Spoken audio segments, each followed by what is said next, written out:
Guys, welcome to my vlog. Ayan, magluluto ako ngayon ng pusit. Dahil wala dito yung aking hubby, ako ang magluluto.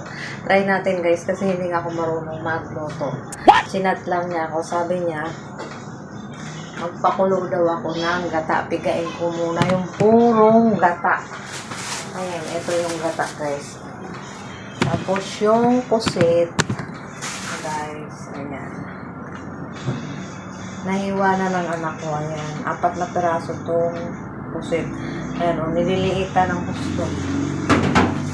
Try natin yung sinabi niya. Ayun, pipigain ko na guys yung gata.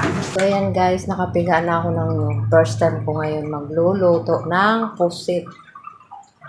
Ayan guys, nailagay ko na yung pusit. Ayan. Ayan na siya, nakulog-kulog na. Lagyan natin ng konting asin. Kain natin yung sinabi niya. Kasi hindi ako marunong magluto. Gawa lang siya yung nagluluto talaga. Bihira lang talaga ako guys magluto. Pagkadating ko kasi kakain, maghahain na lang yan dyan sa lamisa.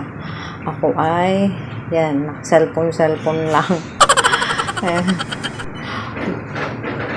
Ayan, lalagyan natin ng asin. Parang malagno yung gata. Kasi first time ako nagluto ng pusit na